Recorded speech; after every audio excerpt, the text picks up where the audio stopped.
নমস্কার, আমি তৈরি করে ফেলেছি আমার একটা ভীষণ পছন্দের রেসিপি মাছের টক।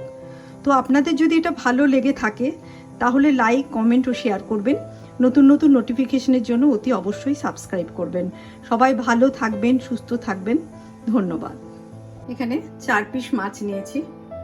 একটু হলুদ দেব,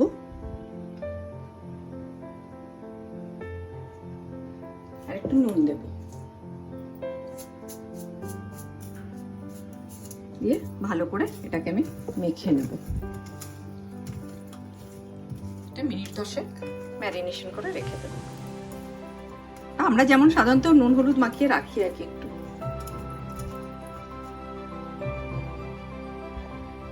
গ্যাস অন করে দিয়েছি। এবার এর মধ্যে তেল দিয়ে দেব, মাছগুলো ভেজে নেব।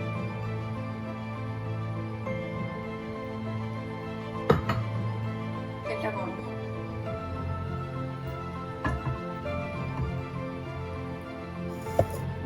মাছগুলো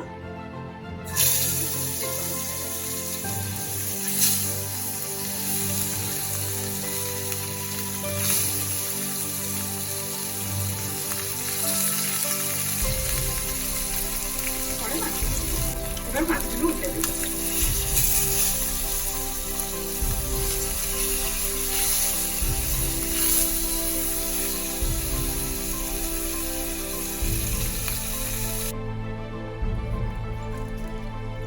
এখানে আমি তেঁতুল নিয়ে নিয়েছি, একটা কাত বের করে নিয়েছি যে জল দিয়ে একটু ভিজিয়ে রেখেছিলাম তেঁতুলটাকে। গ্যাস অন করে দিয়েছি। এবার এর মধ্যে তেল দিয়ে দেবো। এর মধ্যে একটু তেল দিয়ে দেবো। তেল গরম হয়ে গেছে। এখানে আমি একটু 5 ফোড়ন দিয়ে দিলাম। আপনারা সর্ষেও দিতে পারেন, 5 ফোড়নও দিতে পারেন। আর দিলাম 2 শুকনো লঙ্কা। এবার এর মধ্যে দিয়ে দিলাম তেঁতুলের কাঁচটা।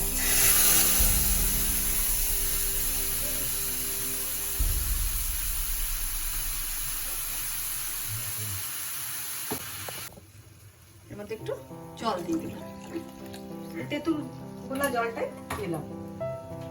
এবার এর মধ্যে দেবো একটু হলুদ,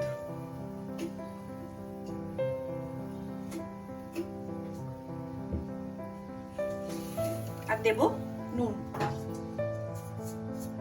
পরিমাণ মতো। তবে টকে একটু তো বেশিই লাগে।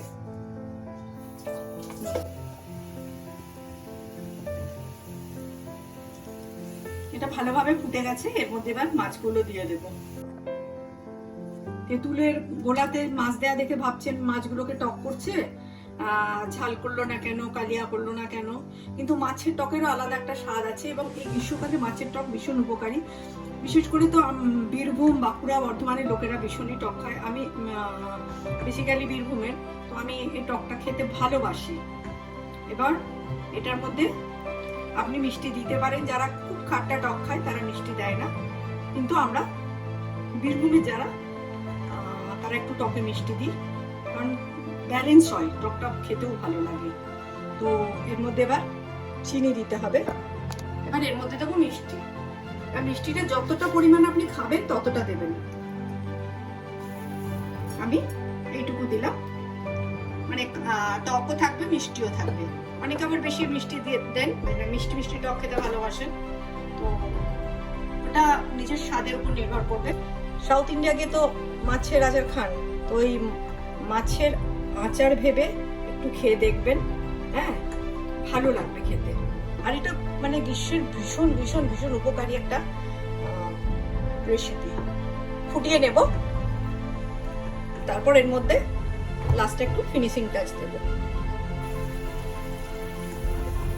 এবার এর মধ্যে দেব 2 কাঁচা লঙ্কা চিড়ে দিয়েছি, আর একটু কাঁচা তেল অল্প। তৈরি হয়ে গেল মাছের টক। অতি অবশ্যই করে দেখবেন, এটা খারাপ লাগবে না, ভালো লাগবে খেতে এই গরমকালে।